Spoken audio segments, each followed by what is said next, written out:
ঘন্টার মধ্যে তাদেরকে অবশ্যই নির্ধারিত জায়গার সিসিটিভি ফুটেজ চেক করে যারা যারা এই পোস্টার সাজিয়েছে তাদেরকে চিহ্নিত করে অবশ্যই আইনের আওতায় নিয়ে আসতে হবে। এই দাবি আমরা জানিয়েছি এবং আপনাদের মাধ্যমে ছাত্রলীগের কুলাঙ্গারদেরকে আমরা বার্তা দিতে চাই, তোরা কান খুলে শুনে রাখ, রাতের অন্ধকারে চোরের মতো এসে ক্যাম্পাসে পোস্টার টানিয়ে নিয়ে চলে যাও।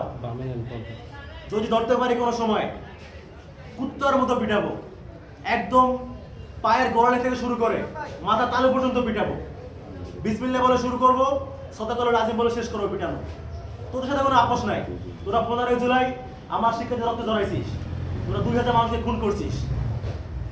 যারা এত বড় একটা গণহত্যা সংগঠিত করার পরেও যাদের মধ্যে কোনো ধরনের অনুশোচনা নাই, তাদেরকে আমরা মানুষই মনে করি না। এরা পশুর চেয়েও নিকৃষ্ট। যারা পশুর চেয়ে নিকৃষ্ট তাদের সাথে আমরা সেই ধরনের ব্যবহারই করব যেটা তারা ডিজার্ভ করে। তো আজকে মিডিয়ার মাধ্যমে তোদেরকে আমরা বলে রাখলাম, যদি ক্যাম্পাসে ধরতে পারি কোনো সময় এই ধরনের কাজকর্ম করতে আসছিস, খোদার কসম কুত্তার মতো পিটাবো। কোনো আপোষ নেই, কোনো আপোষ নেই কোনো।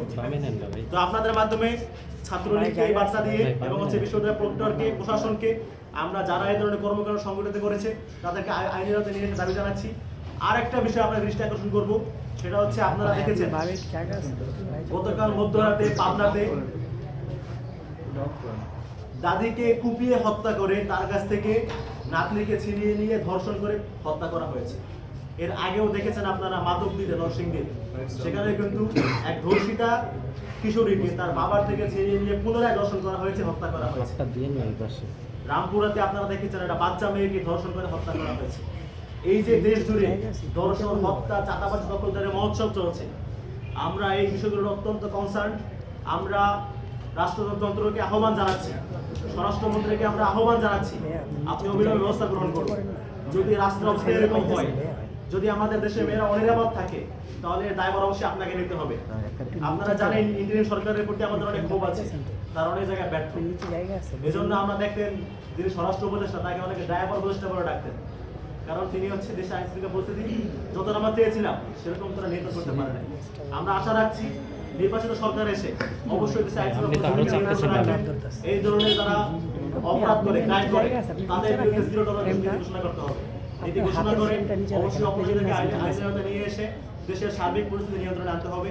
সেই আশাবাদ ব্যক্ত করে আপনাদের মাধ্যমে আমরা শেষ করছি। ধন্যবাদ। ছাত্রলীগের রাস্তা না ভেঙে দাও, ঘুরিয়ে দাও। এই কুত্তালীগের রাস্তা না ভেঙে দাও, ঘুরিয়ে দাও। এই যুবলীগের রাস্তা না ভেঙে দাও, ঘুরিয়ে দাও। আওয়ামী লীগের রাস্তা না ভেঙে দাও, ঘুরিয়ে দাও। এই প্রশাসন কি করে? ছাত্রলীগ পোস্টার মারে। প্রশাসন কি করে? এই প্রশাসন কি করে? ছাত্রলীগ পোস্টার মারে। সরকার কি করে? ছাত্রলীগ পোস্টার মারে। পুলিশ কি করে? ছাত্রলীগ পোস্টার মারে।